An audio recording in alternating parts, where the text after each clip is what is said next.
Welcome to episode 366 of an Unearthly Podcast, streaming live on the 12th of August 2020 and featuring the Eocenes. Wait, that's not right. The Silur. No, something's off there.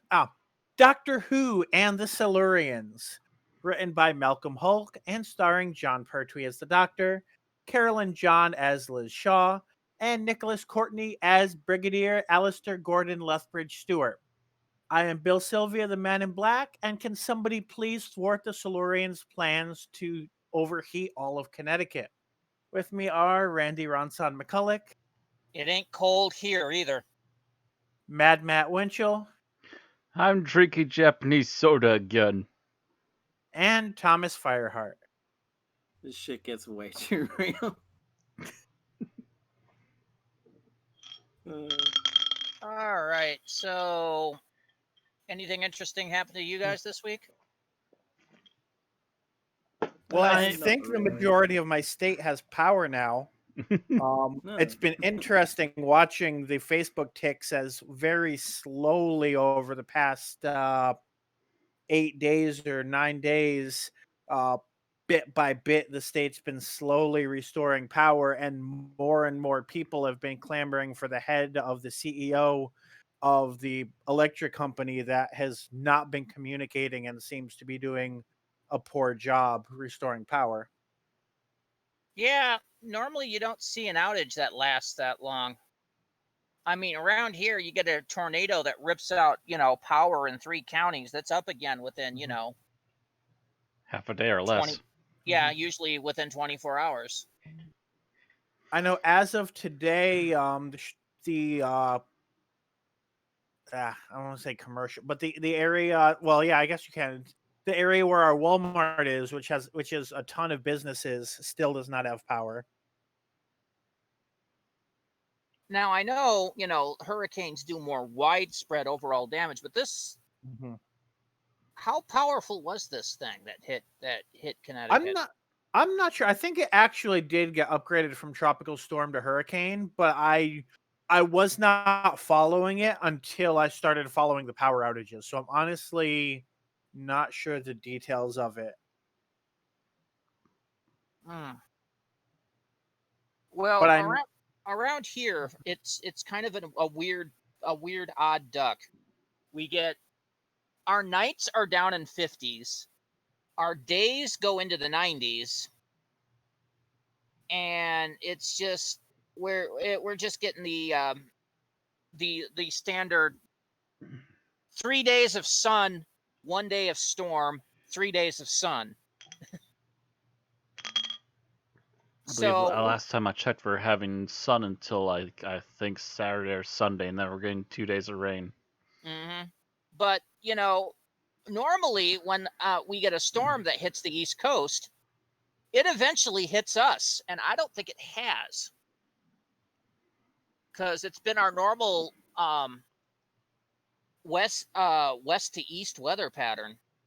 I heard of I've heard of like I don't know if it was related at all, but I've heard of storms that were like causing power outages in Iowa. I have no idea if it's related to this at all. No, that's part of the west to east pattern. We had a couple of tornadoes Okay. rip through northern Iowa, Um, southern Wisconsin, northern Illinois. Um, okay, so this was Hurricane Isaias. It was category 1. And included a large tornado outbreak that generated the strongest tropical cyclone spawn tornado since 2005. so you had a hurricane. Yes.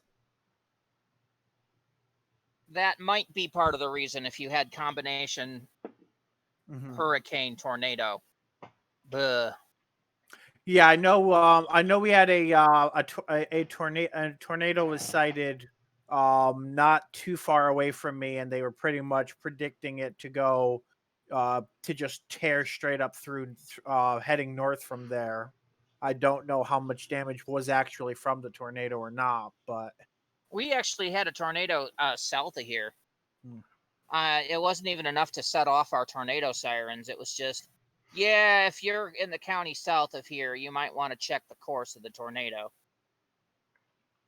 And I don't think it did enough damage for us to even worry about it. It has been a Ah. light tornado season for us these last like 2-3 years. Yeah, I believe when that storm came through, what was that, like Saturday or Sunday? Something like that. Tornado season. I wonder if that's a thing I need to remember when I go to Ohio. Possibly. It's mostly during the summer. Yeah. Like maybe spring a little bit, but mostly summer. Mm. But when we were having that storm, I was sitting here actually going, I need to take a shower today. Why does it have to storm right now? And as soon as I said that out loud, literally the storm Right? stopped for like 10 minutes. I'm like, really? Okay. Gather up my See, stuff, take I my never trust shower. that because as soon as I think it's done, I see lightning. Well, as I was saying, gather up my stuff, go take my shower. Actually, didn't hear anything during my shower. As I'm starting to get dressed again, boom, outside. You're shitting me. Yeah. It I'm looks like frickin' Thor. it looks like if you're in Ohio, you're actually going to be east of the largest tornado situations. Ah, You might there's a few tornadoes in Ohio, but nothing compared to what it is in nearby Indiana.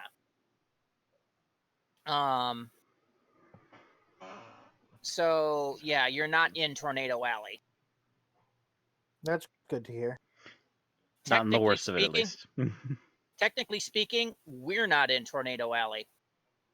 Tornado Alley is Iowa, very southern end of Minnesota, eastern South Dakota, Nebraska, Kansas, western Oklahoma, and northern Texas. So it gets to the Wisconsin border, but it doesn't actually go into Wisconsin. It doesn't Technically. stop us from getting tornadoes. We just Mhm. don't get the worst of it. But in Ohio, you're way east of there. But there's also kind of the amount of the average amount of tornadoes per year, and yeah, you're not in the red. So Just put that way, you're not in the danger zone. it's only slightly higher than it is in Connecticut. Okay. Meaning you have some dark orange in there where you have medium orange in Connecticut. And you really only have dark orange around Cincinnati and northwestern Ohio. So basically where it intersects with Indiana. So you're good. You're good. Anybody else have an interesting week? I'm going for a job interview tomorrow. Nice. Mm. If he gets it, it's his first job in like what, 15 years? It'll be my first job Other than Patreon? in 11. 11 years. Yeah, I was forced to come home in 09. So it's just been a little over 11 years. My brain kept saying 05, but I don't remember much of the 2000s, to be honest. I vaguely In remember 05, I would have known you for about 2 years. it all, but I mean, is it all just kind of blurs together, so I can't really separate it by year. See, for the 2000s, for me, it was actually the first time anything actually bloody fucking happened in my life. For about a good 6 to so years. The rest of that time before then was just nothing but misery. And then you had to go back to the misery.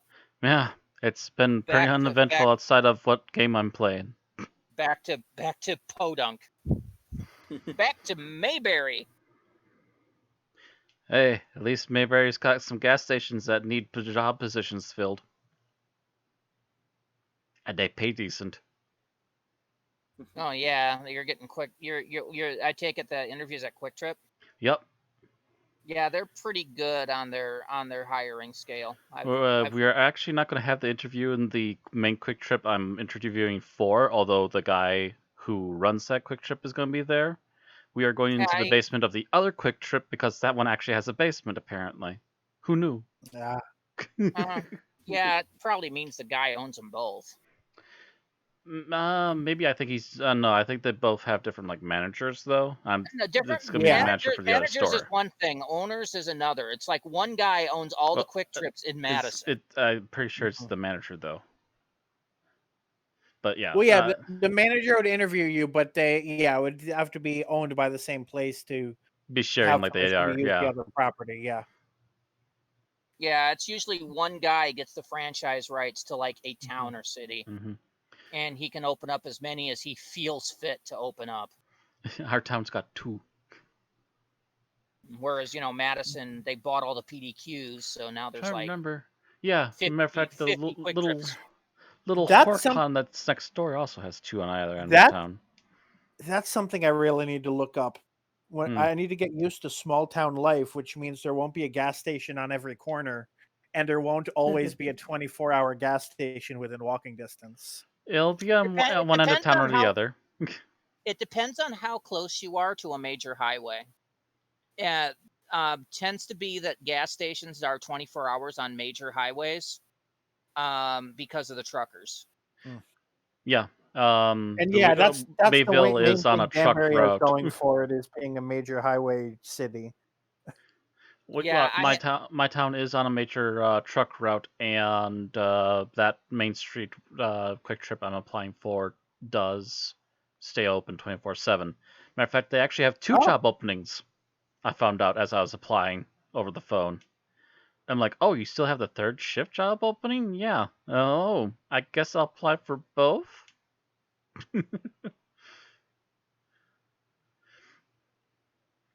Okay, so you're probably going to find something out there. I'm not sure what company actually does, convenience stores in Ohio. That'll be interesting to find out. Mhm. You're going to the University of Ohio, right? No, Ohio University. Ohio University, Yeah, Way around. as opposed to Ohio State University. right.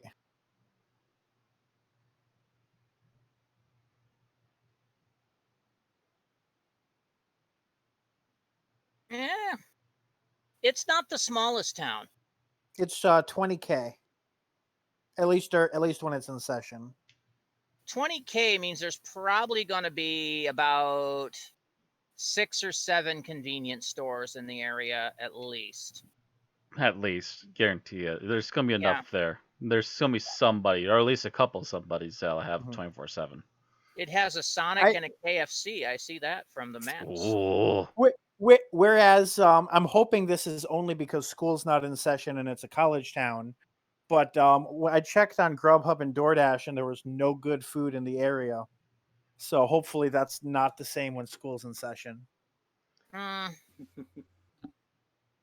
depends. The thing is, Or maybe my standards are being too high from being in an immigrant-heavy town close Yeah. to New York, or immigrant-heavy city close to New York. yeah, That's it a looks like definite there's possibility.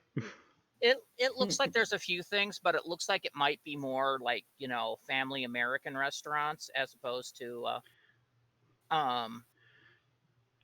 And there's, I mean, Get used and to also, hearty American food, Bill. I need to get my fill of pizza and Mexican before I leave the East Coast. Pizza. Yeah, that's a hard one because everybody has their different interpretations of pizza. I've only had good pizza outside of Connecticut, New York, once. And that's because you're expecting New York pizza, and we're a different animal here, and there's probably a different animal in Ohio.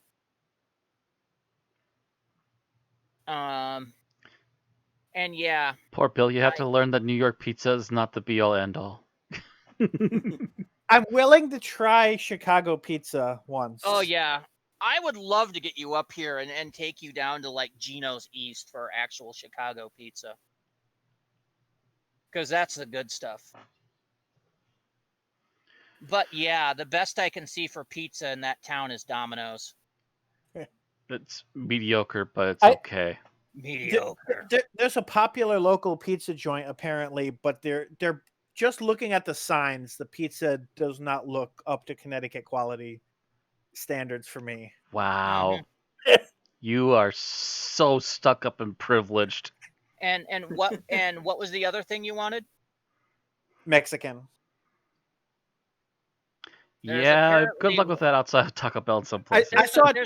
There's apparently one Mexican restaurant in there, and it does delivery. It's called Casa Nueva. Oh, I didn't see that one, so I'll have to look at it. The one that came up when I searched was a taco place, but they were Bell style tacos. They had lettuce and everything. Mm. Ah. The other place that's apparently listed there as decent is called Courtside Pizza, and that's not too far from the Casa Nueva. Well, we found where Bill's going to find most of his food then, All apparently. right. You need to look harder, Bill. You panicked and left too quickly.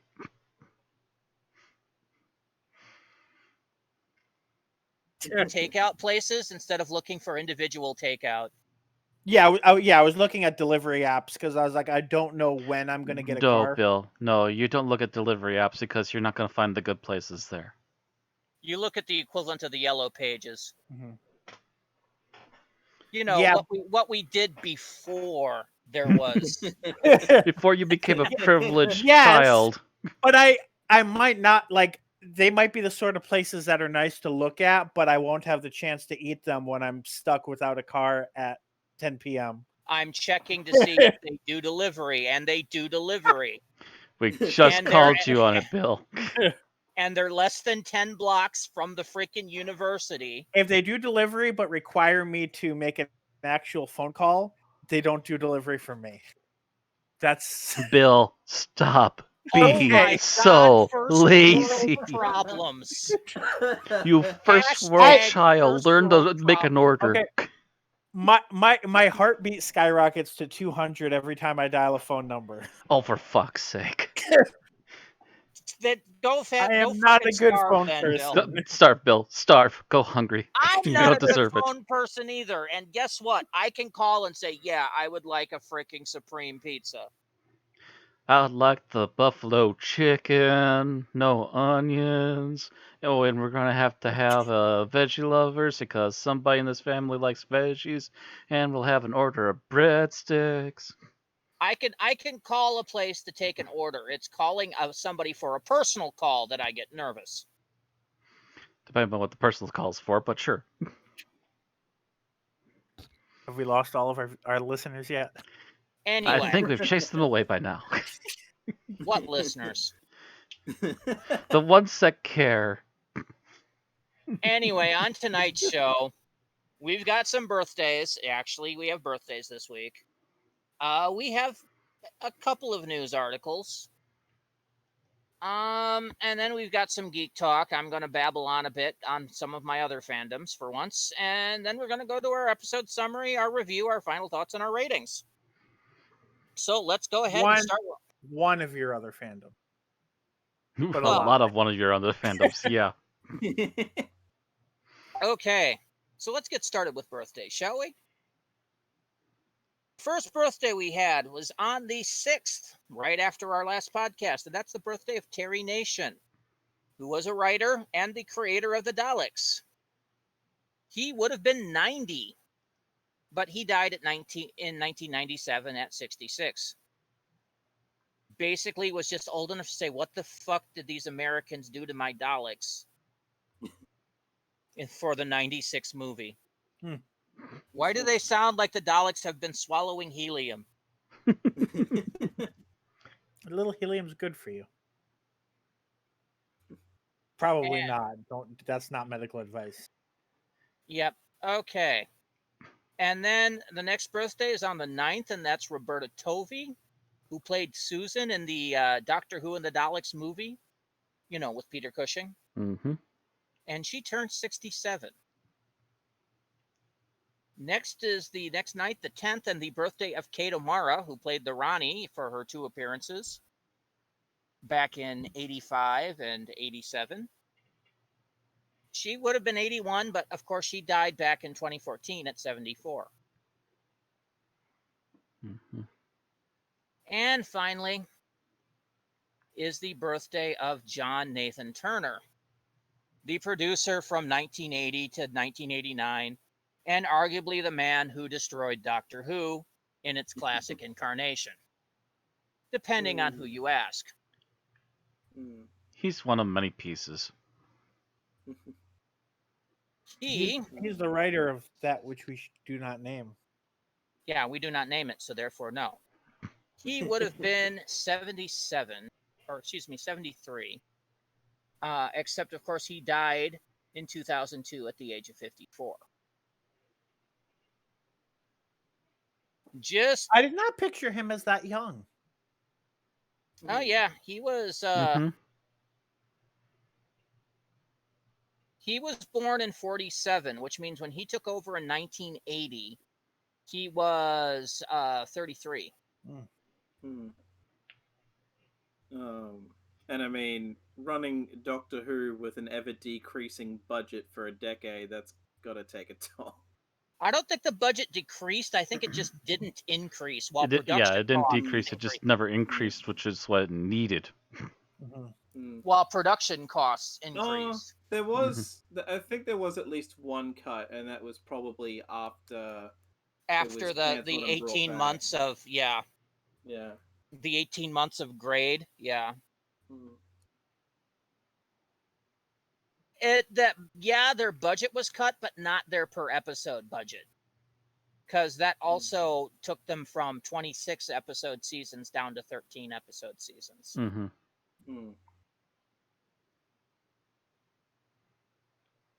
It's still, they were basically on spit and baling wire at the time anyway, because their production, their regular budget hadn't increased since the Tom Baker era. And really, at that point, J&T wanted out, but the BBC were like, "Nope, you don't have a choice." Not a choice. You either save this duck or you find someone to replace you yourself. It's not really that the BBC didn't have a choice. It's that he knew if he was out there, it was going to be the end of his career. He wanted to go out on a high note.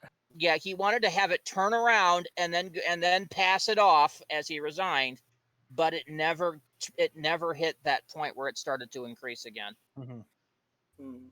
Or if it did, it was like not until 2005.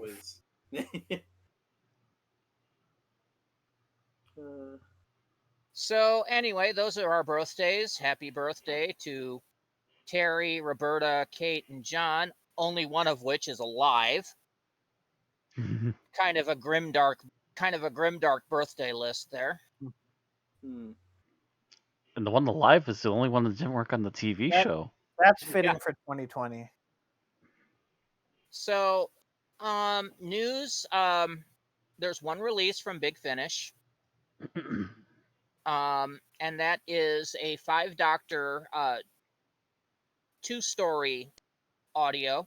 You mean 5th Doctor, not 5 Doctors? Yeah, right? sorry, 5th Doctor. Yeah, sorry. Because if there were 5 Doctors, that'd be worth a much bigger deal. No, it's just Peter Davidson with Tegan and Nyssa doing Thin Time and Madquake. And that would have been a monthly, except they don't do monthlies anymore, so it's basically called the 5th Doctor story.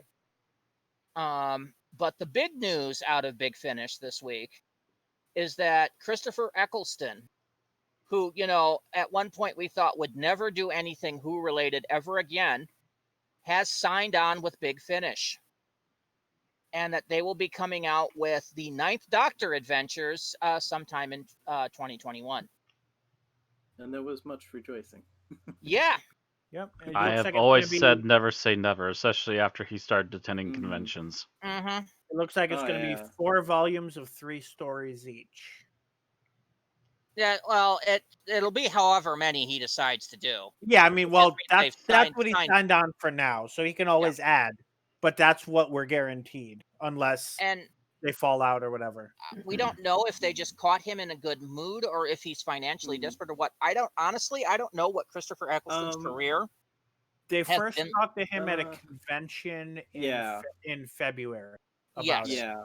And that was also from a video I watched about this. The thing was, they brought up that he obviously looked like it was like the convention had a positive influence on him, and apparently it was like a thing of the last day of the convention was his birthday, so like everyone they could cram into this convention hall saying happy birthday at him.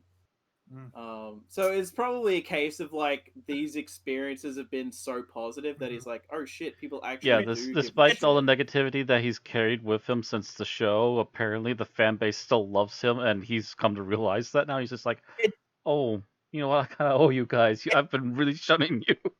it's also that was February of 2020. It's possible he hasn't had anyone to speak with other than Jason Hay Gallery for the past 6 months. Yeah, I don't know. it's possible. Like I said, I'm also not aware how well he's been doing otherwise, because I haven't seen anything of his career since that G.I. horrific Joe. since Thor 2. Yeah, Thor 2, right? And that was a horrific thing, but not his fault. No. That was more how they treated his character and wrote him. Yeah, rather than his that acting. as far as I'm aware, that I haven't seen that movie yet myself, but from what I've been told, it's mostly the writing's fault for a lot of issues there. Thor Mhm. 2 and Incredible Hulk are still the two MCU movies that I have not yet seen. Well, I've seen it. The Incredible And Hulk is a shame because that's actually a solid movie. I actually rate Thor 2 as mediocre, but the only reason it rates that high is because there's a lot of Thor and Loki dialogue in it that's actually pretty good. But that's pretty much the only thing that's carrying the movie. Anytime you get to the part with Chris Eccleston's villain, which they didn't even bother to give him English lines, it's like, no. Oh. Yeah, that feels a little bit backhanded. And I think that's his best language.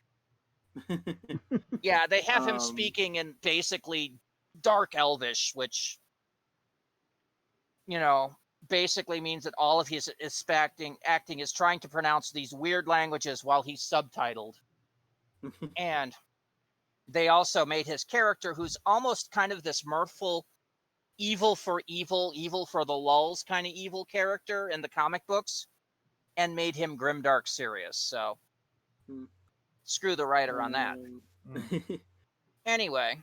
Yeah, by the looks of it, he's done at least, let's see, 3 movies since Thor 2, and quite a bit of TV work in the intervening years since Doctor Who. Anything other than guest appearances?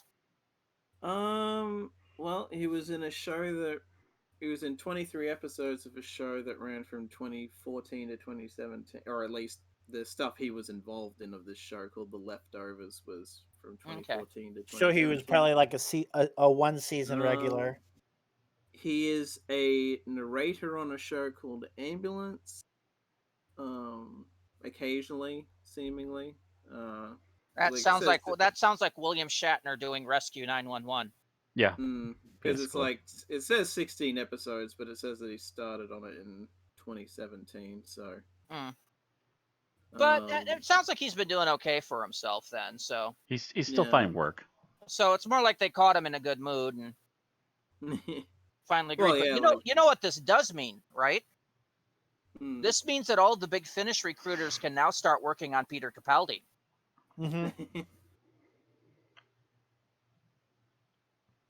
They can start knocking on his door and going, "When are you joining us? One of us. One of us. One of us." I assume with Capaldi, it would basically be a case of too busy or something like that, because either that he or seems enthusiastic enough that he'd be willing. Yeah, I was gonna say he seems like if he has the time in his schedule that he would be over the moon to do it. Yeah, it's probably that he might be in a BBC imposed moratorium. Possibly. Until Jodie regenerates. You're not until Jodie regenerates or an X amount of years. That's probably in a contract. Like I don't think there was pretty much anything coming out with the 11th Doctor until Peter regenerated into Jodie. Yeah, but we don't know if that was because of years or if that was just a set amount of time by the BBC. Right. Yeah. You're not allowed to do the Doctor for 4 years. Yeah. Yeah, I mean, it was like, God, now I'm trying to think of For how. Capaldi, after Doctor I Who, he feel did the like- voice of Rabbit for the Christopher Robin movie. We're not talking about what. No, we know he's been doing acting. Hmm. Granted, I guess with a movie, a couple shows. Yeah. with the situation we're in now, if there isn't some sort of arbitrary time that he has Wait. to wait, He's in the now Suicide would be Squad? Yeah. Oh yes, but they haven't revealed what character yet, I believe. Yeah, they're still not mentioning it. Yeah, it's supposed to be a surprise. So they're probably not going to reveal it until it actually comes out. Mm-hmm. Of course, it'd be interesting because short of him doing a voice, I'm kind of wondering what character he could be at his age outside of like the ventriloquist. I mean, he was Which would be pretty an odd damn pick. active in Doctor Who. He could do pretty Oh, much. true, yeah. You add some CGI effects, he could do pretty much anything in the DC repertoire except for a martial artist. I mean, for all I know, he's a black belt. I have no clue. There's a few characters he could do in DC that were older gentlemen in costumes. Mm. As far as we know, he could be frickin' Dr. Light, you know? I don't think we even know who the I'm pretty sure we don't know who the Suicide Squad is up against, who the antagonists are. No. No, there's Not been yet, no no. real Because plot. I know there's even things nailed yet. speculation that is like that they're supposed to be going after Superman. I doubt that's the case. But if people are speculating that means we don't know. There's a tease out by Rocksteady who did the Arkham games for a video game that they're doing that. Yeah. Yeah, there's a Suicide Squad. Oh, video so game maybe where that's it's where implied the that, idea came. Okay. Yeah. Yeah, Anyway. it's happening in a video Confusing game. with the It's nothing movie. to do with the movie as far as we know. Right. Yeah. Anyway,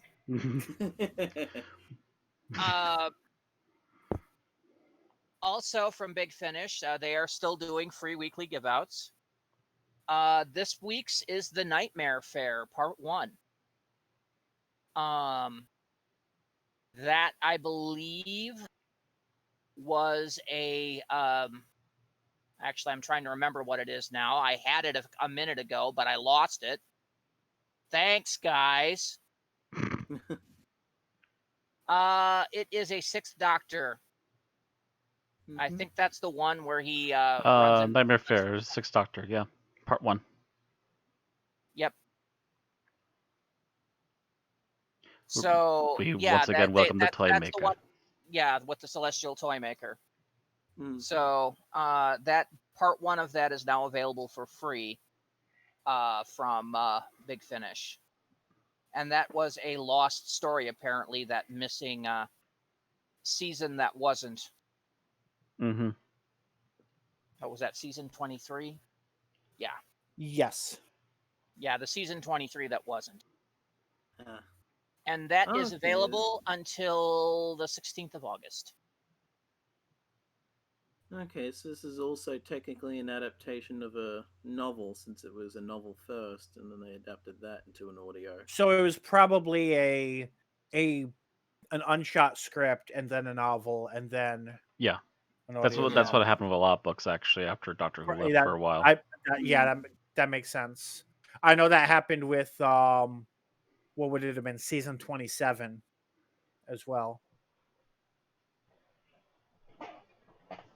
Although Yeah. I don't know how complete those scripts ever were.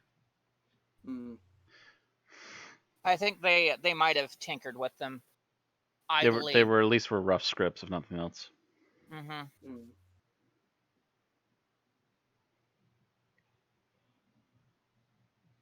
Yep. All right. So that is all the news we have. Moving on to our geek talk, which you're going to start hearing me again, because Yep. we're starting with television and streaming. And I took the end of last week to catch up with one of my other fandoms. One I really haven't paid much attention to in a while. But I started watching all the new Star Trek series that are on CBS All Access. So I am going to break those down in order of their release. Starting first with Season 1 and 2 of Star Trek Discovery. So, if you don't know the plot of Discovery, it takes place 5 years before the original series on an experimental Federation starship called Discovery, which has this experimental spore drive, which basically works like wormhole hopping in a way. They basically pop in, pop out of locations with a little bit of special effects. It also deals with a war with the Klingons, and you find out half the reasons why over the course of the first season. The problem is the Klingons weren't done that well. And the reasons for why suddenly Klingons had different colored skin, like blue, was never fully explained. Over time, they realized the fan base was not really into this, and eventually they get into the last 3-4 episodes of the first season, and then it becomes somewhat interesting.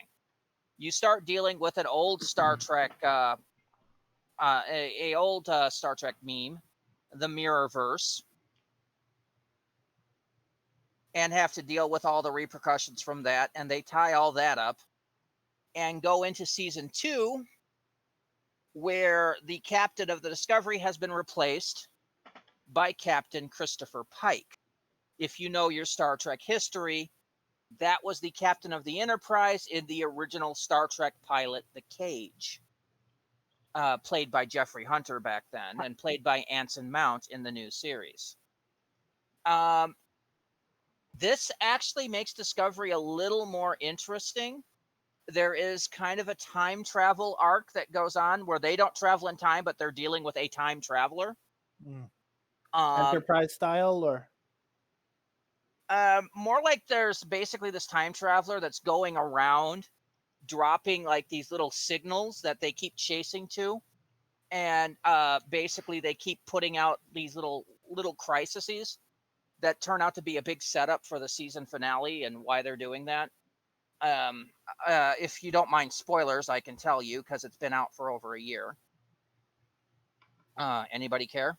I'm warning you guys now. You haven't heard it. Spoiler. yeah, why not? Basically, Section 31, that wonderful secret organization that's morally gray in Starfleet, has basically made a artificial intelligence that is to try to predict hostile intent by foreign powers. This AI... Did they never watch Minority Report? This AI basically is grabbed information from a future version of itself. So it basically pulls a Skynet Terminator in reverse, and basically is planning on wiping out all life in the galaxy. The time traveler is trying to fix that. In the end of the series, they fix it by sending all the tech that the AI needs to absorb hundreds of years into the future with the Discovery itself, which is where season 3, starting in October, is going to start taking place. This season was more interesting. It felt more like Star Trek. It still wasn't perfect by any means. It still left some threads a little loose. And I'm not sure I like the direction it's going, where they're basically pulling a Gene Roddenberry's Andromeda and taking the ship 950 years or whatever into the future, where the Federation's gone and they have to rebuild. No, I don't like that at all. All in all, though, if you're a huge Trek fan, at least season 2 is worth watching. Season 1, you might want to skip a bit. But that moves on to the second show that I've looked at, and that's Star Trek Picard. Only one season's out of this. And thus far, this is the best Trek that we have seen on TV probably since Deep Space Nine. This takes place about 10 years or so after Star Trek Nemesis, maybe 15 or 20. Basically, it takes place however long it's been, so probably about 20 years now that I think about it. And it deals, of course, with Patrick Stewart's Jean-Luc Picard, who has been retired for at least a decade at this point. He kind of resigned in somewhat disgrace after the rescue mission he was going to pioneer to save the people of Romulus failed miserably. And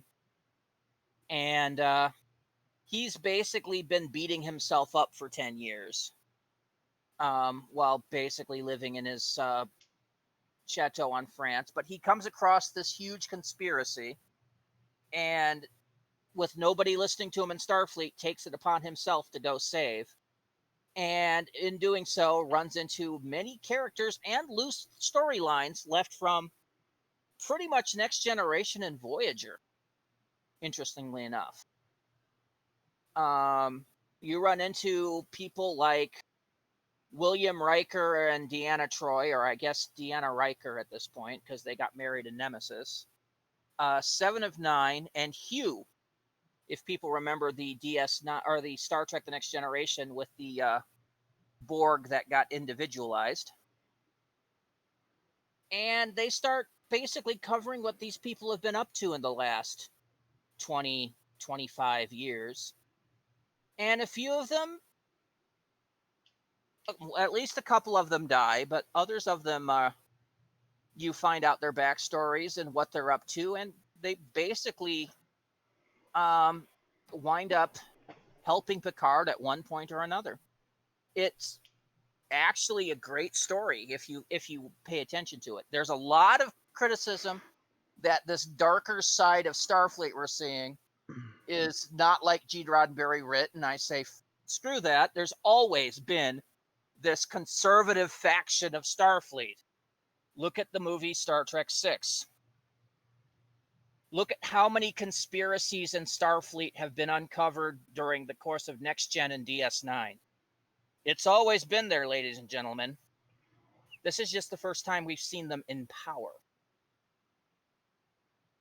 It's happened before, it'll happen again. Just because, they're more enlightened than we are doesn't mean there isn't still a conservative faction. And, in this case, all it takes for them to win is for good men to do nothing, and that's what Picard's been doing for the last 15 years. But he stopped doing that, and he's starting to make a difference. It is definitely a good watch. It gives you plenty of feels. The final episode of the first season had me alternating between smiling and crying. It was that much of a roller coaster. It's a good watch. I would really suggest it to anybody that watched Next Gen, DS9, and Voyager. Finally, I'm taking a first look at the new series that just came out, Star Trek Lower Decks. This is an animated Star Trek. It is the first comedic Star Trek, and I mean comedy being the focus rather than kind of the side bit. And it's basically about a group of misfits on the least important ship in Starfleet that work on the lower decks. This one's a little bit hit or miss for me. Some of the story felt right, but some of the characterizations of these characters felt wrong. One of the characters in literally the first scene we see starts fooling around with a Klingon bat'leth and winds up slicing open the leg of one of the other crewmen. And that was a little off to me because it was just kind of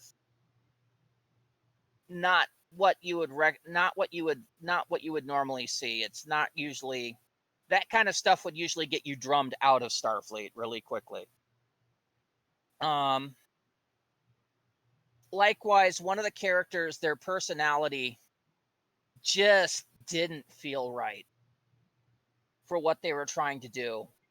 The other characters I was fine with. There's one character who's this overeager, brand new ensign to the ship, is looking on everything with awe. I can see that personality.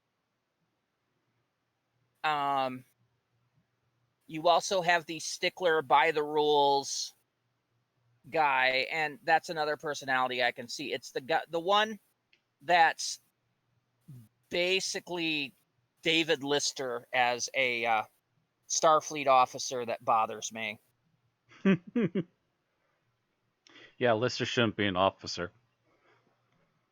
And well, technically wasn't. I think she's either a lieutenant or she's either an ensign or a lieutenant junior grade. But yeah, either way, she's Still. been through academy. She wouldn't have made it through the academy. Is what Yeah. I'm saying.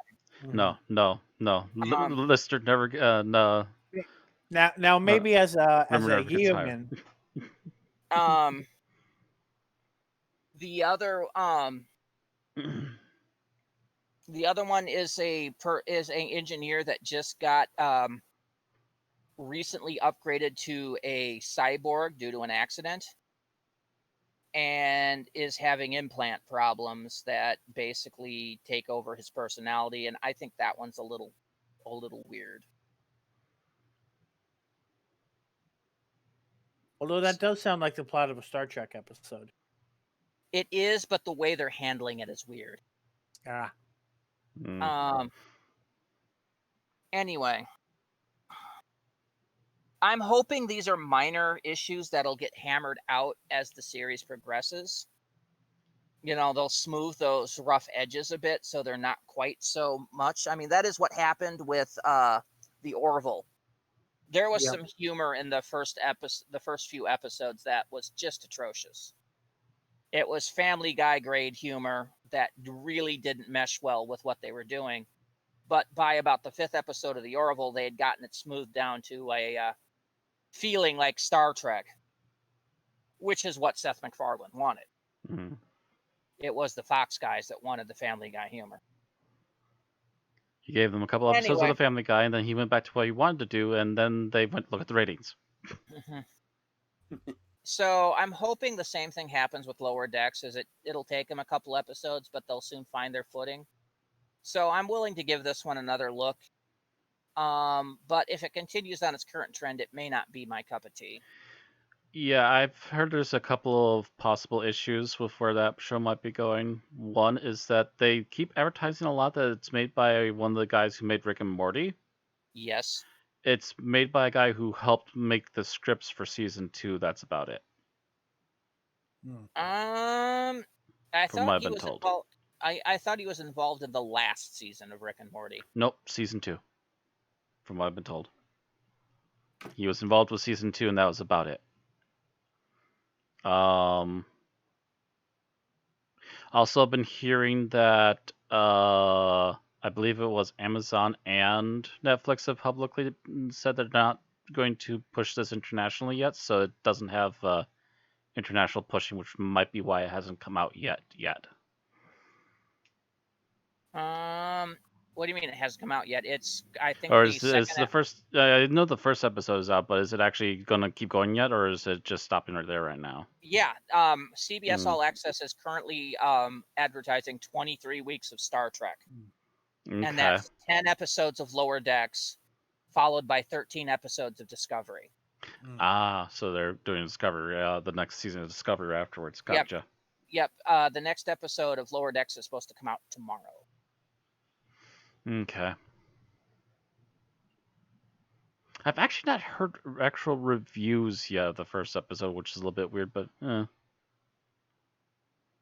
By the way, Mike McMahon also is the one that does Solar Opposites on Hulu, which also has that by the creators of Rick and Morty. And also has been listed by by a lot of people as being, no, it doesn't feel like Rick and Morty. It looks like it, but it doesn't feel like it. Which seems to be almost what this smacks of too. Because yeah, if it literally went full Rick and Morty, maybe it could have been something interesting, but it doesn't look like it's going there. So I'm like, I don't know. Always by the way, this guy was a writer on Rick and Morty from the first season. He was okay. Through the 3rd season, and was promoted to showrunner in the 4th season, but then Wow. left during production to work on Solar Opposites. Huh. Weird. I'm thinking Mind people you, must be crossing their lines then. he was a supervising producer on the episode Pickle Rick, which was, one of the ones that got memed so much. Meme to the point that they've died really, really horribly, and people want to punch you for saying it now. Well, there's that in the Szechuan episode, and might have been a writer on that one too. Fucking strangle me, Szechuan sauce. Jesus. The amount of man-children that wouldn't stop screeching. He won a Anyway. Primetime Emmy for Pickle Rick, by the way. Anyway, so I would keep an eye on Lower Decks and see if it does stay improves. But other than that, at this point, it's kind of awkward comedy. I will admit some of the stuff on the Lower Decks trailer looks funny. Like the lady like the one person that's looking at the shuttlecraft and starts futzing with the windscreen shields. See, you can turn them on, turn them off, turn them on. It looked funny. But then there's this other stuff. I saw that scene and I've seen this 1,000 times. But yeah, it looked amusing. But then there's the stuff like the one lady playing with the phaser, and then it's like, you could have killed me. No, it was on, and then she turns it down. It was on stun. Yeah, that I don't find funny. No. Yeah, that's just hits me at that level of Lister irresponsibility that just bothers me. Actually, there's Lister irresponsibility, then there's Rimmer incompetence. She's not incompetent. She's just irresponsible. There's a fine line somewhere there. Mm-hmm. Because when she tries, she does stuff well. The thing is, she's just lackadaisical. She doesn't act like she acts like she doesn't care. Mm. And no, the other guy that's usually the butt monkey is more like the Rimmer. He's the uptight by the rules. So it's almost like they tried to place Red Dwarf in Star Trek. Only not. Only I would still prefer to watch Red Dwarf. Yes. Which I think there's supposed to be a new season coming out soon. So I hear. Anyway, that's all I've got to say about the new Star Treks. Ta-da. Bill? Okay. So normally we do not talk about books on this podcast, partially because just books are so numerous. The odds of us actually having common ground to talk about them, it tends to be pretty low. However, the most recent audiobook that I listened to, I think is kind of important enough to the YouTube community to be worth taking a look at. I feel like a lot of people at minimum going to be curious about it. So it was Axiom's End by video essayist Lindsay Ellis, better known as the former Nostalgia Chick, or possibly not better known now. There's been a lot of people that didn't even know that they were the same person. So I'm not sure which is better known at this point. I still know a lot of people that know her as Nostalgia Chicken. Wait, she did a thing. But that's because you knew that community in the first place. You didn't discover her via YouTube. No, YouTube was not a thing for reviewers back then at the time. Yeah. So anyway, so this story is about it's well, I don't yeah, well, she makes a big deal of the year. I don't know how much of a big deal that is other than the lack of smartphones really. But it's set in 2007. It's basically your average late teens, early 20s protagonist character who really, is trying to figure out what she's doing with her life. However, her father happens to be this Julian Assange without the pedophilia sort of character who's known for running this conspiracy / leaks website, uh, and that's although he does not live with her, that causes trouble in her life, and that of her extended family. They get involved in, they meet some aliens, and things sort of snowball out. Like an alien arrives on Earth, kind of seeks out that family for a kind of different reason, but I don't want to get too heavy into the details. Um, and things sort of escalate from there. I knew before reading this that it was written as a trilogy, and that I think that they have picked up the rest of the trilogy. I'm glad I knew this, because while it does have a story of its own, it leaves way too much open at the end that I would have felt pretty dissatisfied if I did not know it was a trilogy. Part of that's because I really thought that the father, the Julian Assange figure, would have a much bigger role in the plot than he does. He does have a role in the plot, but nowhere near as much as I felt was being foreshadowed. So I'm expecting that that's going to be like a book 3 sort of thing. Um, Otherwise, I think the aliens were handled really well. Um,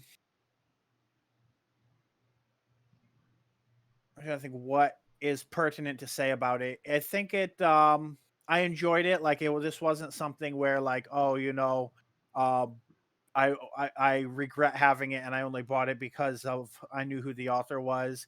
It was a fairly good story. I'm trying to think of what to compare it to at this point, but it deals a lot with the differences between humans and aliens and how you can't really predict what's going to be different or what's going to be similar. It also deals with kind of connection between two individuals in spite of that difference. Um, and of course, there's definitely some thriller elements. There's some high stakes things, but there's no real action hero characters, even though there's action scenes. Um, and yeah, I guess that's the most relevant thing to mention there. Um, there's a friend, yeah, the main character and the alien have this kind of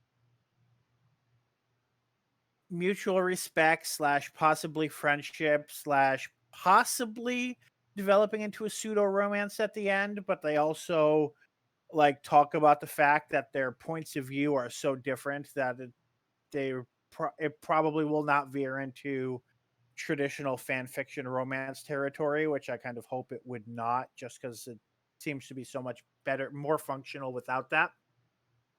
So overall, I think if that sort of dealing with an alien story sounds interesting to you, it's probably worth picking up.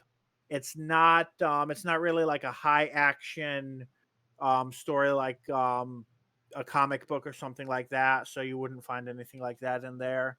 It mainly focuses on the interpersonal discoveries and feelings of one person. And yeah. Okay. All right, that's all of our geek talk tonight. That's going to take us to our episode summary. And I believe that's you, Matt. Oh, goody goody! I get to do the summary. Yeah. The person who watched next week's episode. I managed to skim through most of it. I had to do it just so I could get the 4 pictures I got for the title card. And I did finish rewatching most of that. There was a few times where I'm like, get on with it, and sped it up. And you did say you were already familiar with the episode, which helps a lot. I am somewhat familiar with the episode, yes. I'm also trying to get up a thing so I can maybe remember names. Heaven help me. I might start giving out names like Egghead otherwise. I mean that has nothing to do with whether you've rewatched the serial or not. Yeah, that's just me always having an issue with names to begin with. It's just like, who's this one again? Plus, The it's a names in this one seven-parter. are pretty bland, too. Annoying guy wearing black, less annoying, less descript guy. Not the script guy who apparently is running this thing. Human scientist. Oh, there's like 1,000 of them. Oh, I meant the one guy who. Well, I don't want to spoil the plot before you give the summary. But anyway, yeah. I'm I'm just gonna give nicknames. I can't. I'm already trying to look at this, and it's like, hi, there's Yeah. like 5 pages of It's a 7 7-parter. You're not episodes. gonna remember every name.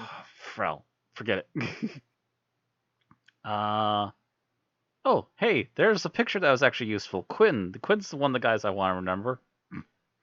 All right, so I've got a stopwatch ready when you are. All right, let's go.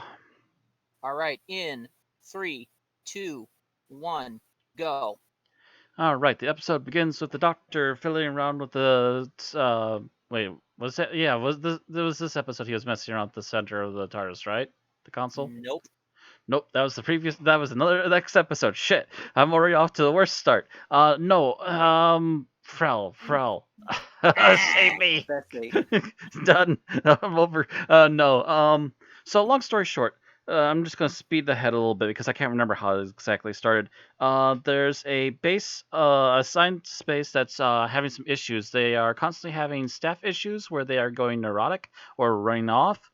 And they are also having power leakage issues where their collider is constantly in the middle of being used, and all of a sudden the lights start flickering and everything starts to go into near meltdown, and they have to keep saving the bloody thing every time. The unit has been brought here because they need to figure out why there's so many issues, both with the staff as well as with the technicals. And the Doctor finally shows up after a little while. He starts to have a look around, and eventually starts to figure out that there's a lot weird stuff with the normal stuff.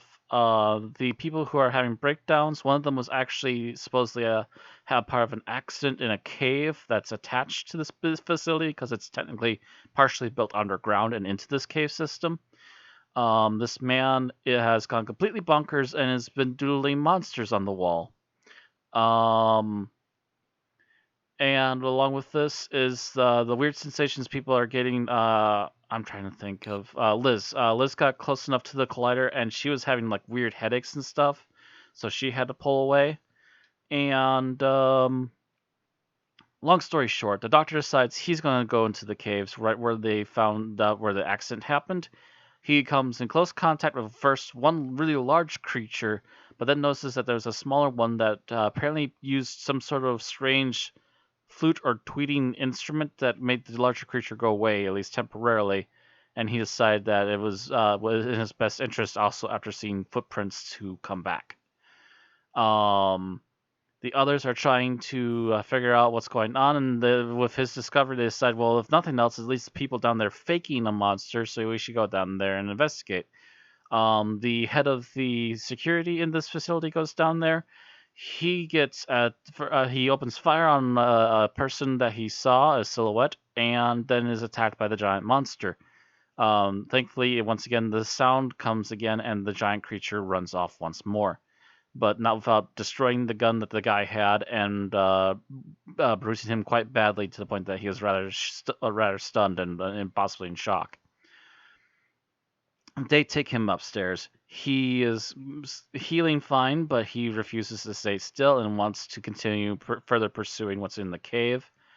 The others are trying to figure out what they should go about, how they should go about things, as the Doctor starts to unveil that I believe it was Quinn, is his first name, is one of the head 2 scientists is involved with something else going on here. He unveils first of all the name of the Silurians, and then he finds out that he's possibly involved with the Silurians who are hiding in the cave. For what reasons he doesn't know yet, but then eventually, as things continue to roll on, the Silurian that was shot at earlier is obviously wounded, and the unit is trying to chase it. He figures out that Quinn has saved it and comes back later, only to find that Quinn is dead because he admitted in private that he was keeping the Silurian captive and wasn't going to let him go and try and get more of its secrets before he let it go. The Doctor makes a communication with the Silurian, but upon hearing others coming, he freaks out and makes a run for it, thankfully without hurting the Doctor. So the Doctor decides that they're obviously sociable creatures, so he can try and make contact. So he finally makes a venture down there to try and make contact with them. But before he does that, the security guy also went down there and got himself captured, apparently. So once he's down there, they first find him, and they decide that they need to come back with some of the information that they've been able to gather with the fact that the Silurians are down there. They're intelligent, they're able to communicate, they have a base, they do have the security guy there, so they can't just blow the place up, and that he is it's still a rescuable operation. They come back, they decide that they're just going to move a huge big front and possibly just start going arms crazy in there. The Doctor comes in ahead of time again, tries to communicate with the Silurians to try and make a peaceful end to things. They instead decide to capture him and start fighting with the soldiers.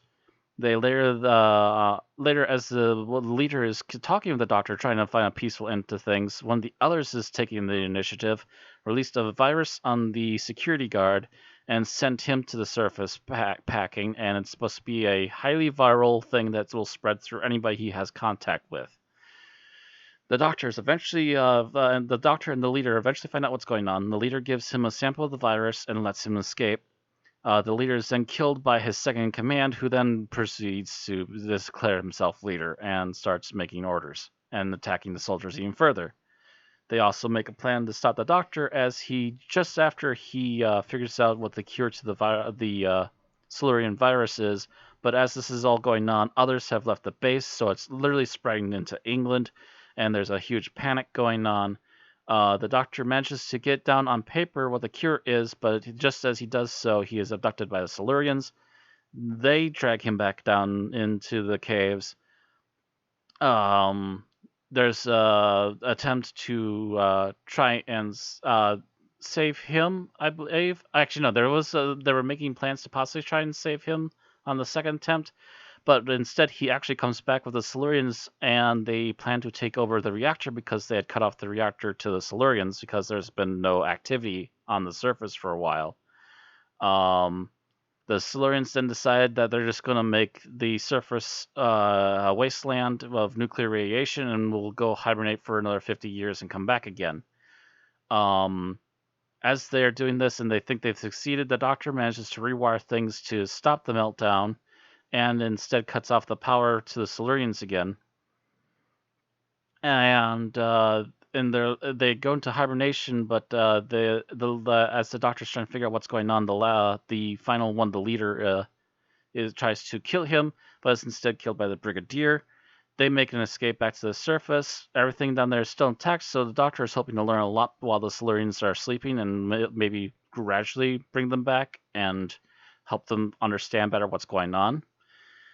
But as he and Liz are about to leave to go get the equipment they're going to need to start studying down there, the Brigadier and the rest of the unit decide to just blow up the whole works and bury the Silurians. The end. All right. You did that in 7 minutes, 47 seconds. Not bad for losing myself for the first 10, 20 seconds. I was waiting for you to do another false start, because I would have been like, I can't remember. Actually, now that I'm done, I think they did just start with them at the base, didn't they? They started in the caves. That's right. The opening was actually the caves, but then right afterwards they went to the base. They went to Unit, and the Doctor was working on Bessie.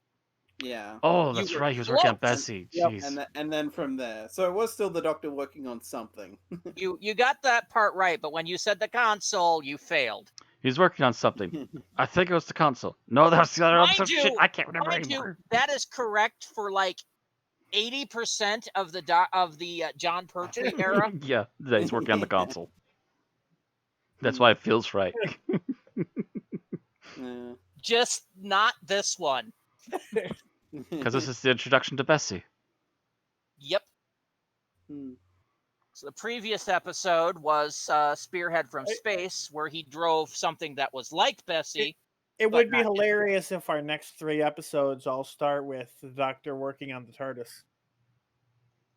They might. They very well might. Technically, I know Inferno starts that way.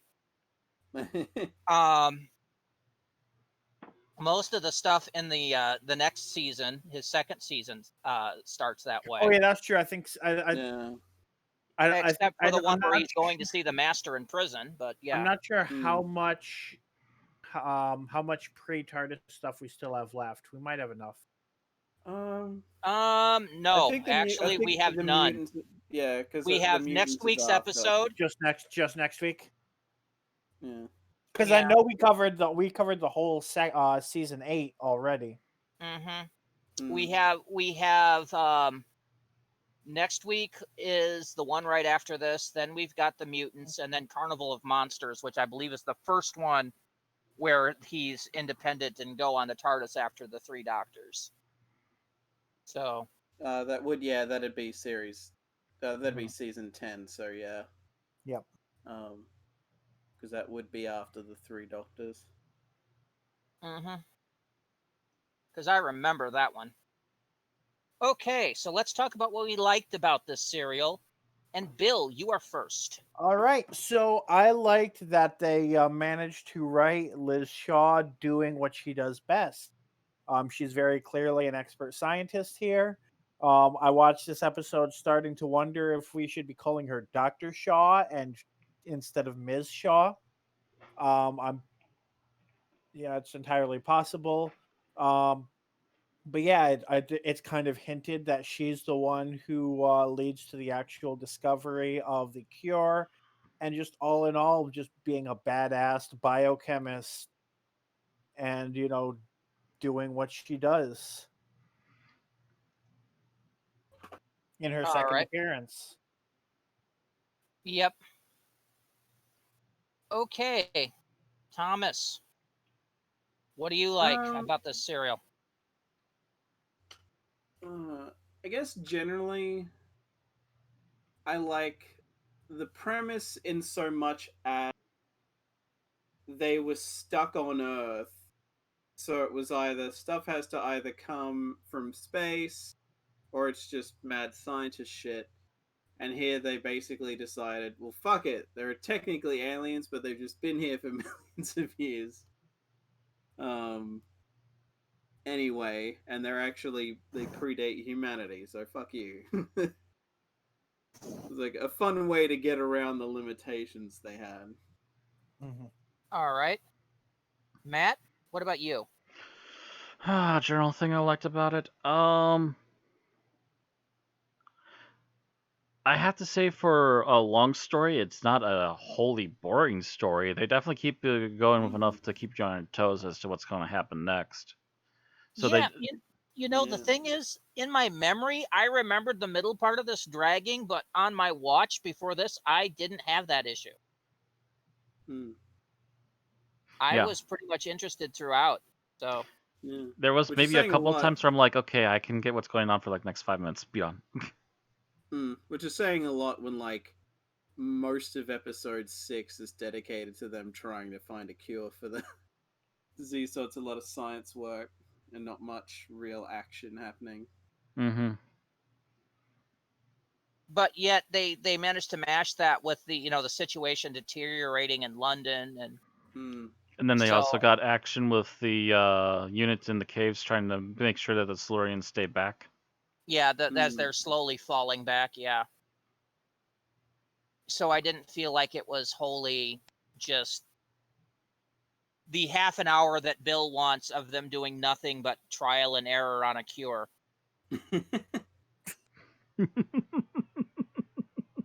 I believe that was your beef with one of the other episodes, wasn't it? It was. I recognize the reference. I'm trying to remember the more specific issue that I had. That was the episode that was basically Birdemic, but I'm not remembering the episode name. That would have been from the last season of Doctor Who. Mm-hmm. Yes. The last series. Yes. Um, Oh god, yeah, I'm blanking on it too. yeah, so am I. But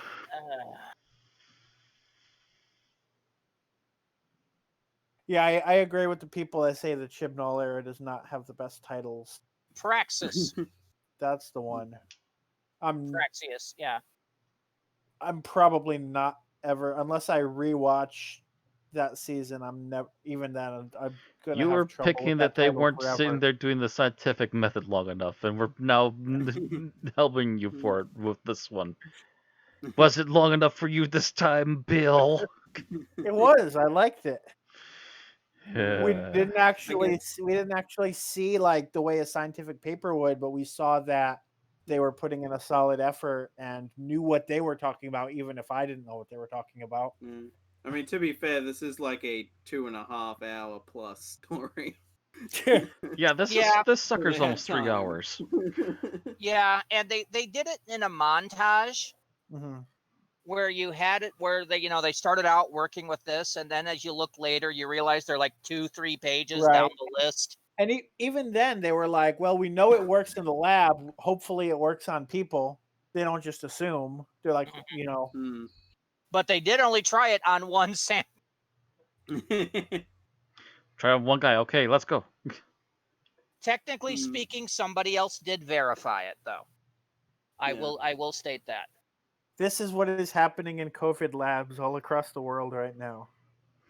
Yeah, let's take a moment out of our to talk about that little parallel, shall we? Actually, let's not. Let's hold off. Yeah, I'm gonna say let's actually take that, and it will probably somebody's gonna take that for something later. I guarantee it. Yep. So let's wait on that. Okay. So I think we were up to what my favorite thing was about this. I believe so. Yeah. I believe. Okay. So my favorite thing I think was the brig.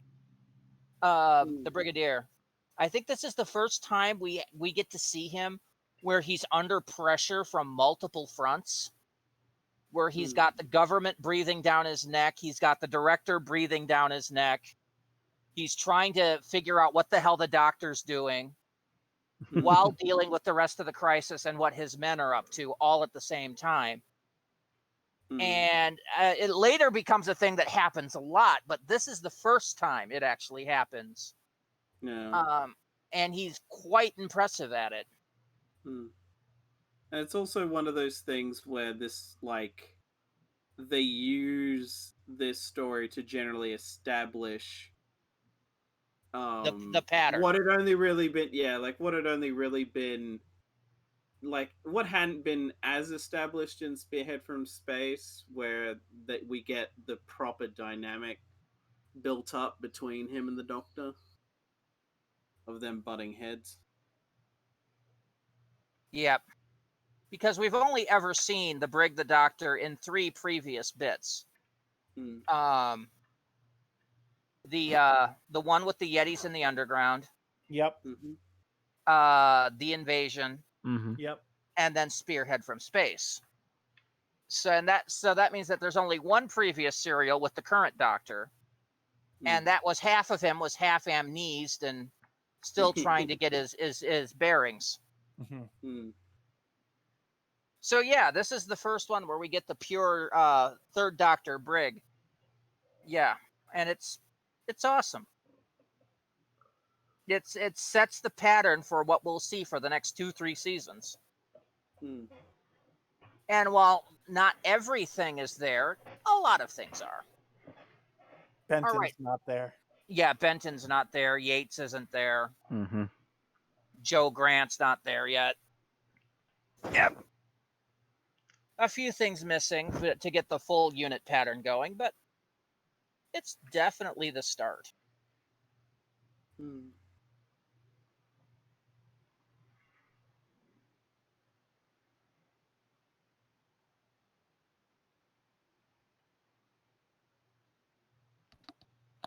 Hello?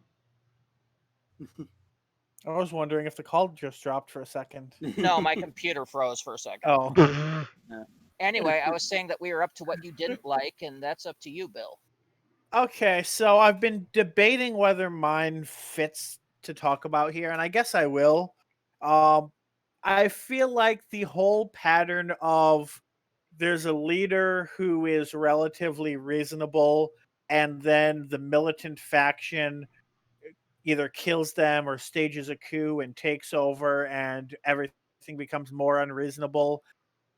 Maybe it's just the stories that we've happened to watch in the past month, but I feel like at this point it's crossed over from trope to overused cliche. Yeah, Like, it just Yeah. felt like I was like, "Another one of didn't we these? just see this in the Really?" Dominators? Yeah. Yeah. Not to mention, we've covered in like the last 6 months or so when we did like the Cranium of Chibnall stuff. We did, uh, you know, basically what was a remake of this story Um, as a two-parter. Well, whether we did it in the I Chibnall don't stuff or blame not, a it was story like for a not Chibnall predicting thing. what comes after, because very often that means that they're setting a future trend. But like Mm, this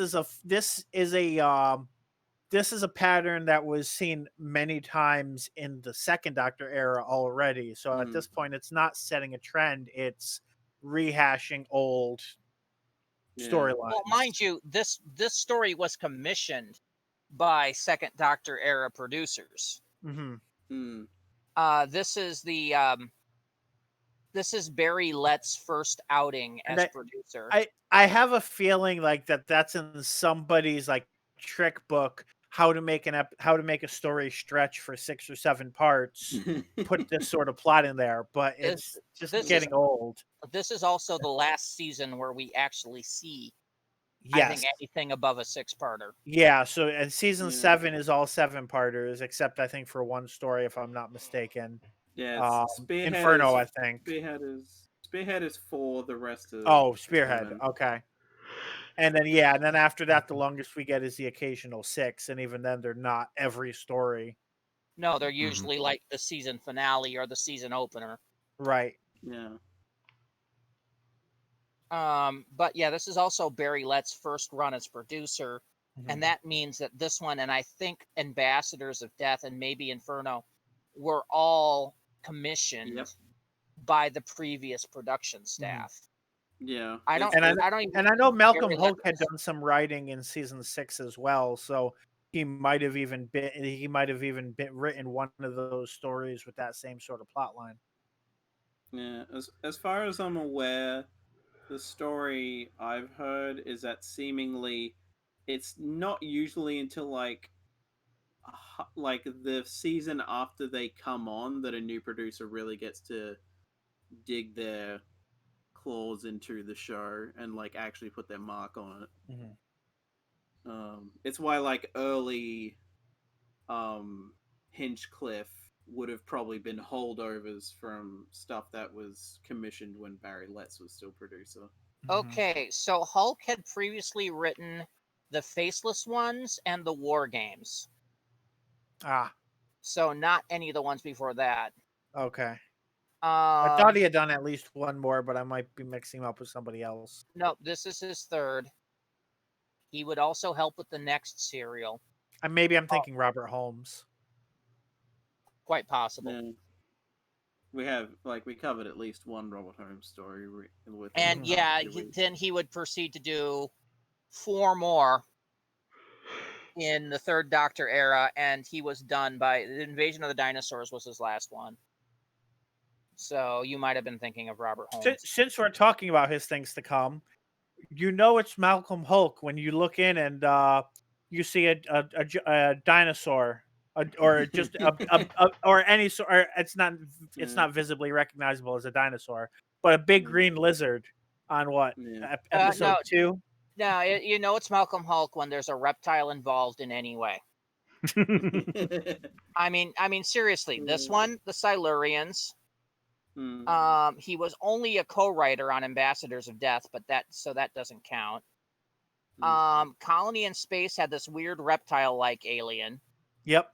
The Sea Devils was basically the Silurians underwater. Yeah. Water Silurians. Frontier in Space had the Draconians. Yep. Mhm.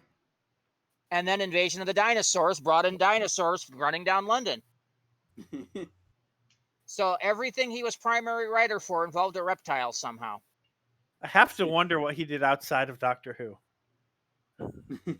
He was a lizard keeper at the local zoo. He had proposed some stuff for Doctor Who prior to this. And I can't tell if any of those have to do with lizards. One can only assume. He did some stuff for the Avengers, and I'm pretty sure that didn't have lizards in it. That you can remember. It's a spy show. Hey, Doesn't mean that lizards weren't involved. I mean, plenty of spy stories have moats with alligators in them. See? Okay, I'll give you that. I'll give you that. I'm not saying it's the main plot. I'm just saying there's a chance. Yeah, and he also did the Protector's Danger Man. There had to be a moat with an alligator in there somewhere. Bingo. All right. It didn't. Of course, it didn't involve reptiles at all. But he did do the novelization of the Green Death, which was a story he didn't write the serial for. That doesn't count. He just did the novelization. Just a novelization. It's not an episode that went to air. Okay, Thomas. What didn't you like about this serial? God, this could almost be a scene, but I'll just count it here. The fact that, like, you maybe see the dinosaur actually in a scene once, and then every other time it's basically like, oh no, it's in this hallway that is very clearly, like, it's been green screened in from, like, from different footage, and it's so obvious. It's as if there's just, like, a TV on the wall. Yeah, it also doesn't help that it's very obviously a man in a dinosaur suit. Yeah. I mean, I'm serious. If I had thought about it, I would have proposed to Matt for the opening being one of those scenes with the old Barney, I love you, you love me. Make it stop. I guess either that or the Austin Powers Godzilla joke. Sort of run as Godzilla. It's actually not really Godzilla, but due to international copyright law, it's not. Thanks. due to national copyright, but it is in fact a Sterling stand-in lookalike. All right. But Matt. we're not the same thing. My least favorite thing. Why is the Doctor going in and out of that goddamn cave like a freaking yo-yo? It's worse than the freaking Shire and Lotro. Come on. Well, I will admit the last episode where he gets kidnapped, he has no choice. Mm-hmm. We won't give him that one. He wasn't planning on going back in the cave, but they freaking grabbed him and dragged him in. It's like, and then he at gets least out and every he other goes back episode he's in. going down there again. It's like, for crying out loud, decide where you're going. Well, I mean, there's basically two locations in this story: the lab and the or if you call it a lab, whatever you call it, the research facility and the cave. So there's only so many places to go without adding more sets. Well, Yeah, the matter of fact, there's only so few places that they had on set that they decided that they might as well just say fuck it and make a shortcut through it between the two. Yeah, And left a scorch mark on the wall. Yeah, it wouldn't surprise me if it was like a budget thing. I mean, I can recall Terrence Dix admitting that there's a lot of, in the war games, which Malcolm Holt was involved with, because they had to write it so quick, there was a lot of, they run away, they get captured, they run away, they get captured, because they were just like, fuck it, we need to like have something happen but not actually move the story that much. Mm-hmm. Slow the plot down, laddie, slow the plot down. Way, slow the plot down. All right. So what I didn't like was the director. Not the episode director. You mean the character? Yeah, the character. Oh, Egghead.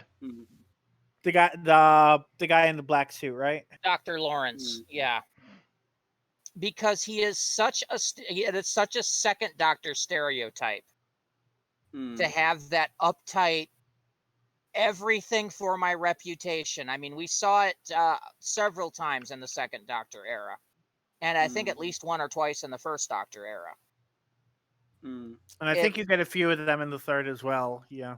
Yeah. Forget the it's just safety of everyone around me. I'm a giant egghead with a that's self-important. Fuck all of you. it makes. And at first I thought they were going to, I first I thought, okay, he may not be happy, but he's participating for like the first couple of scenes with him. And then he just becomes more and more belligerent to the point that I'm just like, no. Yeah. He's just the same guy we saw in every other thing. It makes the character very cookie cutter. No, it doesn't help that we've already done Inferno, and that's like 2 serials after this, and there's a Ah. similar thing. Yeah. But yeah, he's the sort of character that in a more in other episodes might have been duped by the Daleks or by the Master because he's so single-minded that he can't see the possible drawbacks of working with evil aliens. Even when faced with the fucking obvious, he's still like, no. Total denial. I just absolutely am sick of that character. Although, for archetype. that matter, talking about that, and I'll I think we make this reference. This was Tim's least favorite character trope. Yes, it was. The authority figure that refuses to believe there's anything going on, Despite obvious things in front of them. So we'll tribute that one to Tim. It was one of his least favorites. Okay. And I'm agreeing with Tim on that one. I'm sick of this character type. Okay. So now we're at favorite scenes. Yes. And Bill. I almost picked a scene with that guy, but I'm going to go with another scene instead, because I just feel like this exemplifies the Third Doctor, or even the Doctor in general, so much to the point where it almost could have had a. Well, anyway, I almost digressed in my own head. But yeah, so the Doctor, he's like, claw marks. Thanks for a second. Next thing you know, he is exploring in the place where he knows people were killed. That's like, your favorite? Yeah, I just feel it's hilarious. The Doctor's like, "Oh, claw marks," and immediately it's like he teleports into danger. I must see what caused these claw marks. It's such an encapsulation of the Doctor's character. Oh, there might be danger here. Well, I need to go here. Like I thinking back on it, I imagine Looney Tunes used to do that sound effect when somebody cut from one place to another, and I feel like it fits right in there. All right. Thomas, what about you? Your favorite scene? You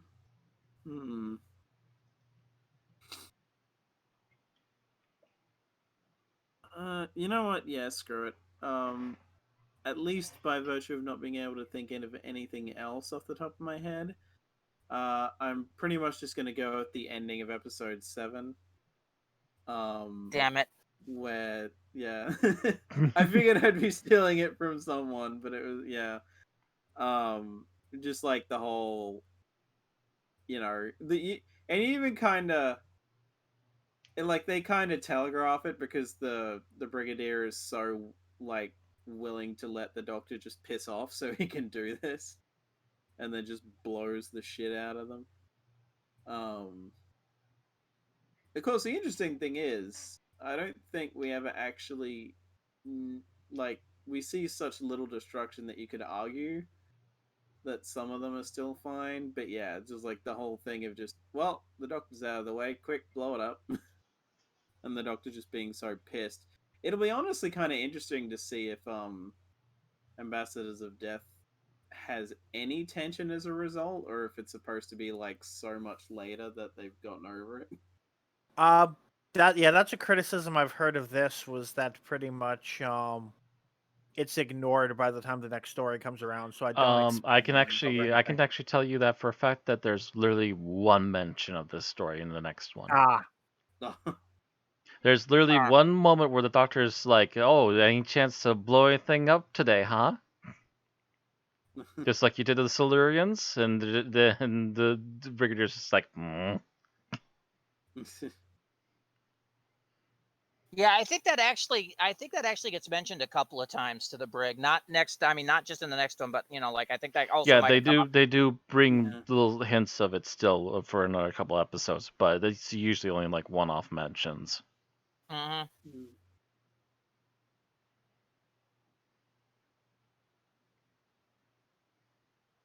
All right. So, Matt, how about you? Your favorite Me- scene? My favorite scene. Um, I'm actually, I know apparently for some of you it hit too close to home right now, but the whole people getting sick and then just seeing them in groups dropping over, it's so cheaply done, but it's so effectively done because it's just literally a quick makeup job and then do the right angles, and suddenly you got people who are becoming sick and falling over in public kind of deal. And obviously this is a sci-fi story, and obviously a virus wouldn't go this fast unless it was a malicious thing made by some really evil people. Again, look at our main antagonist for this one, the second leader. But it was actually just really nice. I like the cinematography of it. Is what I really liked there. Is that they did a really tasteful job of it, and you as it's hitting panic mode in public right there at that particular train station, you immediately get the ambulance and a couple of police officers quickly moving in to try and sort things out and figure out where people need to go and who needs to get quickly taken away. All right. So, I think my favorite scene is when the Silurians abduct the Doctor and they put him under the attack. And it's, I think, one of the last times we see John Pertwee make a googly face.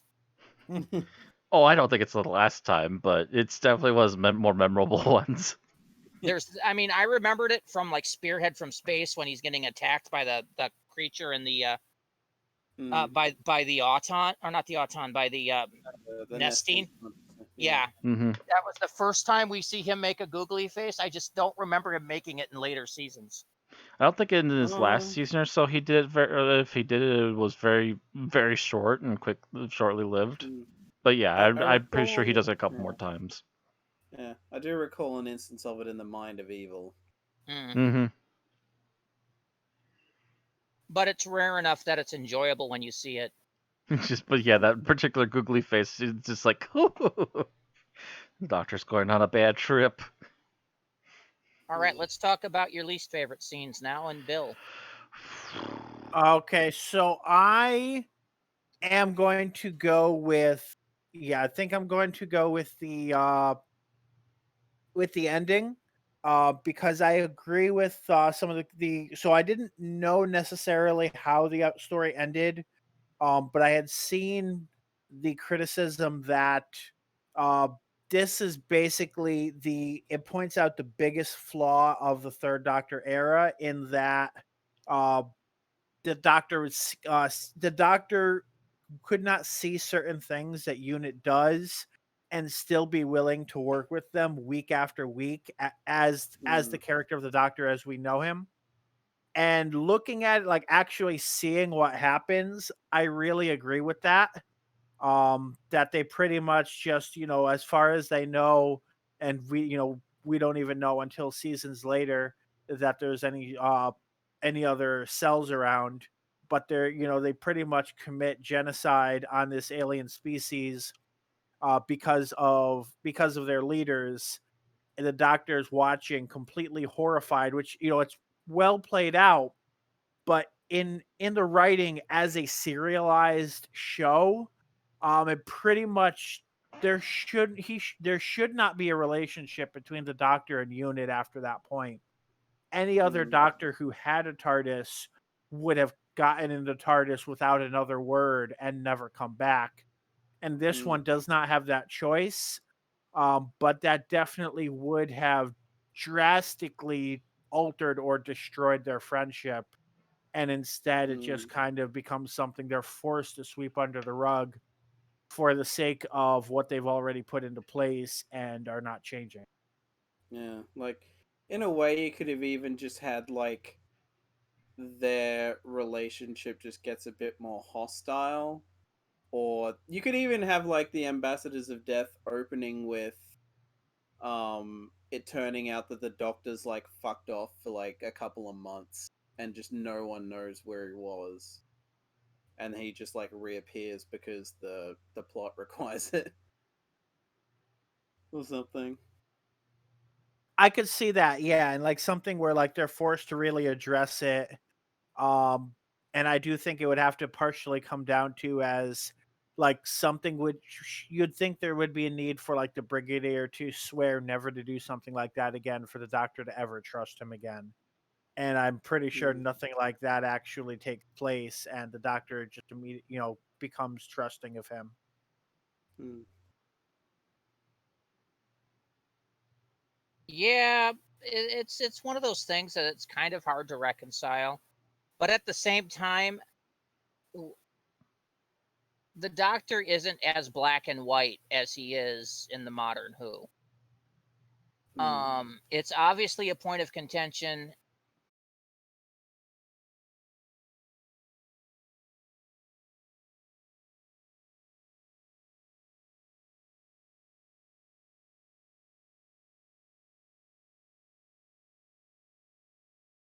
Just like I audibly was like, no, too real.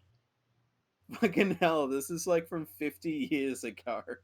It is. This is actually 1970. So it is from exactly 50 years ago.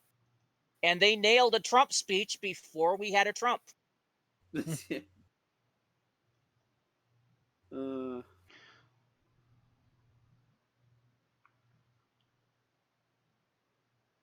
All right. That would be Matt.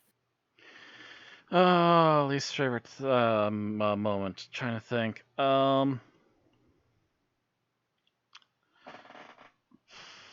Ah, gosh. Trying to think really quick.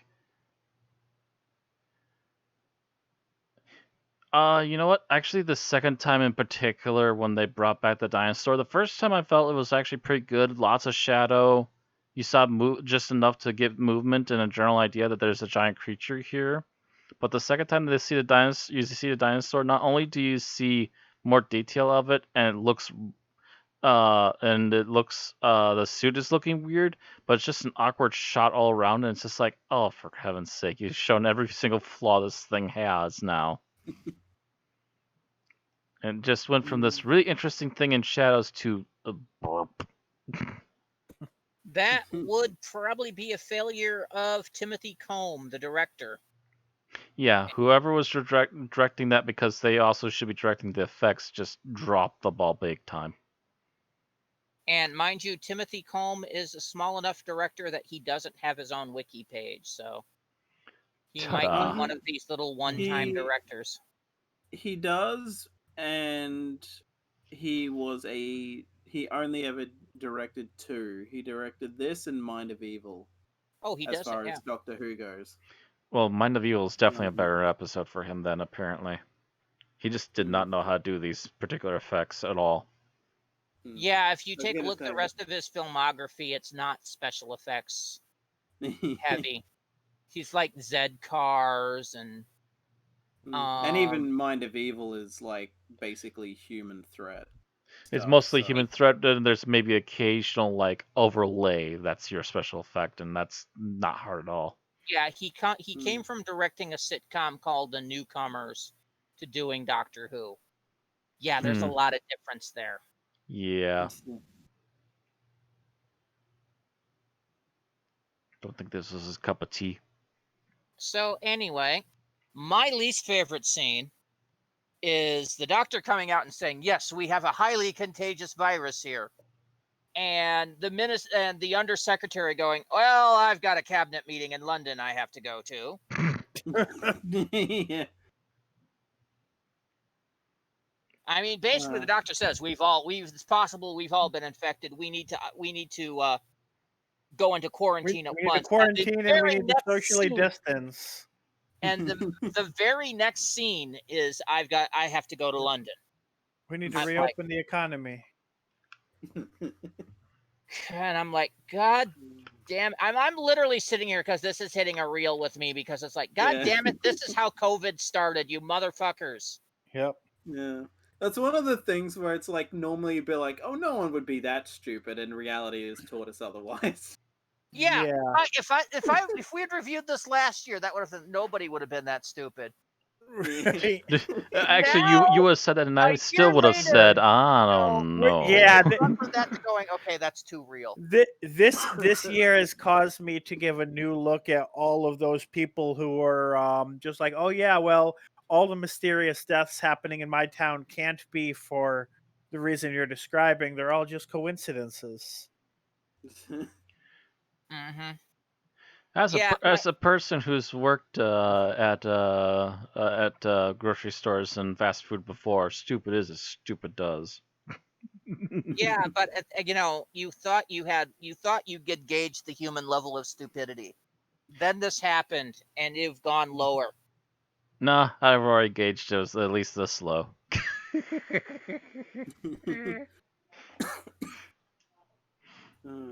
All right, so that takes us to final thoughts. Bill? Okay. So first off, I really enjoyed uh how much ground, I don't know what the right term would be, genre wise, I guess, this episode covers.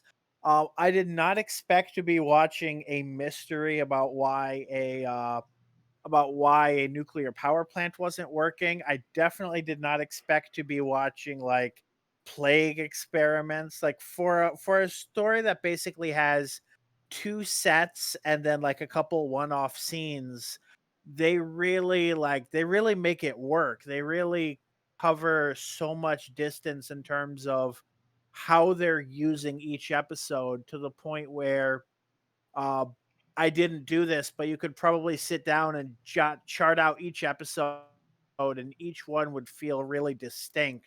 And for such a serialized show as Doctor Who, especially at this point when you have these seven parters, that's a really that's really a strength to be able to have all of these distinct different things happening within a serialized story. Uh, there are some things that I think, as I think it was Thomas mentioned, that in series 5 of Modern Who, it was more or less a remake of this. And there are some things that I think they covered better there just by uh, giving some more nuance. But I actually think this was really helpful in giving more background information. For example, I think watching that, I had never understood. Like I thought it was kind of shitty that they were focusing on giving the Silurians the deserts, and here I was like, oh, now I see why they would want to, Mm-hmm. why they would want to live there. I mean, I knew why the humans would want to give them that, but now I see why they would want to live there.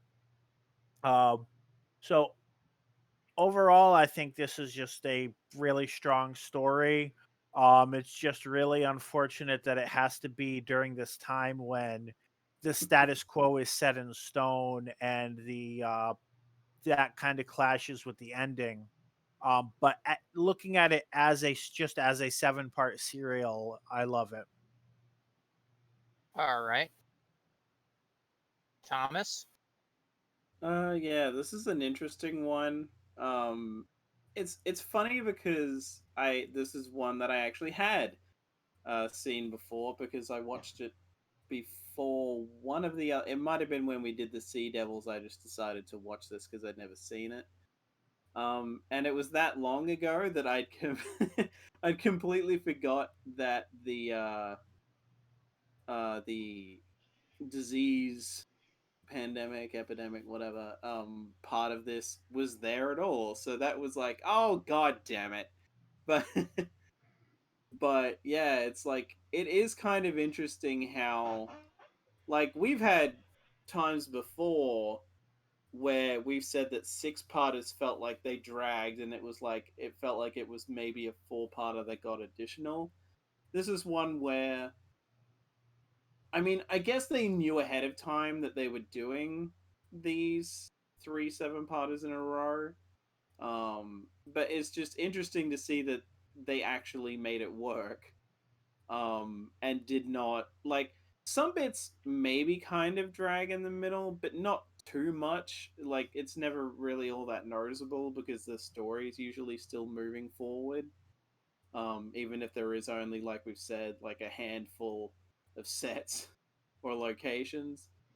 Um, it was also generally nice seeing the actor Fulton Mackay, who played Dr. Quinn, because I know him from another British show, so that was kind of fun to know that he'd actually been in Doctor Who at all. But yeah, I would say I feel like the people I'd recommend this to the most are New Who fans, just to see the comparison between um Hungry Earth Cold Blood, I think it is, and this. Not even necessarily to say one's better than the other, because they're just that different, and it's kind of, at least to me, it's a bit unfair to compare like 42 to 45-minute episodes against a story that's almost 3 hours long. But yeah, I would definitely say this is worth checking out. What do you know the actor from, by the way? He was in the prison sitcom Porridge, where he played a stern prison guard. I was gonna say he He, seems somehow familiar to me too, but I couldn't place him for anything. There's a lot of things he's been in. I couldn't see any of them that I would know personally. Apparently, he was the closest thing I could see was he was in an episode of Lovejoy.